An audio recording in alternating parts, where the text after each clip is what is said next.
which teams are the biggest sleepers this year? I got 3 of them for you, but really I got one and then a couple that are a little bit further down the line. And by sleeper, I mean I'm looking for teams that could finish a solid 2 or more wins above their preseason win total.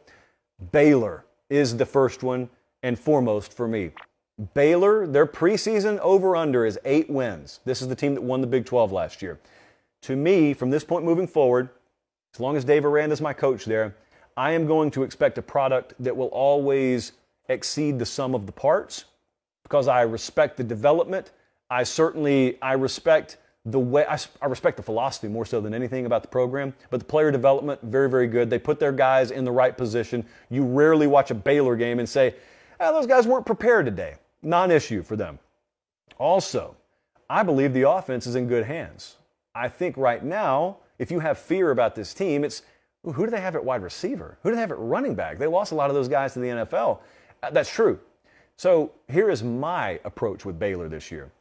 Blake Shapen at quarterback is a new starter, kind of, even though he started games for him last year. But he's a new starter, but he's the guy they chose. They chose him. He started the Big 12 title game for him and won it. And they battled it out in spring, and he beat out Bohannon. And so, man, Dave Aranda, in a move that exhibits, I think, more voluntary character, I guess I would call it, than most other coaches have, he went to Gary Bohannon and said, this job is not yours right now. You got beat out in the spring. And he told him so early that it gave him time to transfer, and he did. 99% of coaches out there would never do that. They would maintain the battle into fall so they could have adequate depth. And Dave Aranda said, yeah, certainly I could have done that. I respect the kid too much. I mean, he's the reason we got to the Big 12 title game last year, but he was our second best quarterback. So I told him, and he transferred out. Blake Shapen's the guy. Point is, yeah, Shapen's a new starter, kind of quote unquote, but he is the guy they chose. And I also think you cannot overstate what Jeff Grimes did for them last year, offensive coordinator, or even what Eric Mateos, their offensive line coach, meant for them last year. I trust the offensive product because I trust the offensive system out there right now. A lot of wide receivers whose names we don't know that I think will be adequate enough. Ditto at the running back position. But also what excites me most about them is they have their choice at quarterback, and they could very well have the best O-line and D-line in the conference. When you can check those 3 boxes for me, and you got one of the best head coaches in the conference, you will always be a contender. And so they're sitting at 8 wins, over-under win total in the preseason. I think that game, October 1st, when they play Oklahoma State, that is a big one. I think that's Oklahoma State's, I don't know, this can't be their conference opener, but that is a big early season game because they get them in Waco. See, later, everyone's eyes go to at Oklahoma and at Texas. To make those games matter in the grand scheme of things, that Oklahoma State game, and for that matter, the game at Iowa State the week before, those are huge early season tests for Baylor. I got confidence in Baylor. So they are very underrated for me. Also, I talked about Auburn the other night. Auburn is a team that I think fits in this conversation. Here's the formula. They're over under win total 6, okay? What is the path for Auburn to be an overachiever? How do they get to 7 or 8 wins? Well, the first thing they do is they have to harness up everything that I feel about the program right now. There are a lot of folks down there that have Brian Harson's back. They saw what happened in February. A lot of the players, they talked to us about it last week. They took ownership. They met with the president of the university themselves, which I don't think was widely publicized because it rarely ever happens, but they did.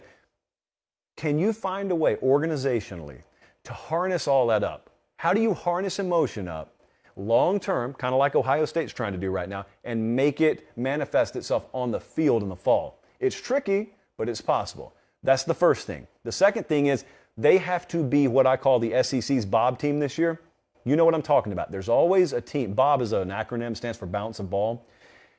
I'm trying to make it work, kind of like fetch. I'm trying to make that be our version of fetch, and it hasn't happened yet, but I think it'll take off one day. They need to be the SEC's Bob team. They need to be that team. Every conference has one every year where you keep watching them and you keep saying, how do they keep winning games?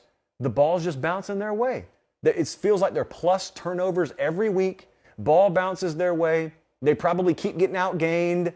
Box score tells one story. Scoreboard tells another story. Auburn has to be that team this year because they're not out manning people. They're not going up and down the field on people, but they're physical enough and they're talented enough to win games, especially if you hand them games. And the third thing is they got to defend home field. Look at this schedule. Mercer, San Jose State, Penn State, Missouri, and LSU. That's their first 5, and they're all at home. If they do nothing more than take care of business at Jordan-Hare Stadium, especially later in the year, they got Arkansas in there. Maybe they pull one against Texas A&M, or even if they don't. If they've done no more than just take care of business at home, they could set themselves up to overachieve. I know that's easier said than done. Penn State and LSU, weeks 3 and 5, games they probably won't be favored in, but it'll be a very close point spread there. Home field, Jordan-Hare Stadium, been very outspoken about it lately, one of the best in the country. The other team I wanted to look at is all the way out on the West Coast. It's UCLA. That's the team that's in one of the sneakiest good positions to overachieve this year of any of them. Now, you're not going to sneak up on Vegas with UCLA. The over-under win total is already 8.5. That's pretty high, especially when you consider what they have not done under Chip Kelly as of late.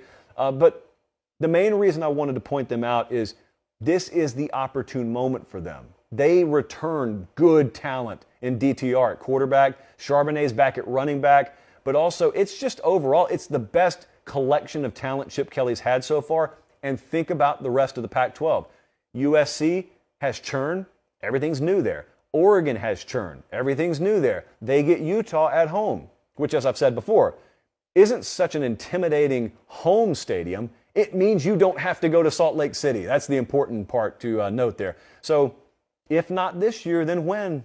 They've got the 4th best odds to win the Pac-12 championship this year, do the UCLA Bruins. They need a fast start, and they need this to be the year that Chip Kelly can point to and say, look, that year, that 2022 year, we finally made it.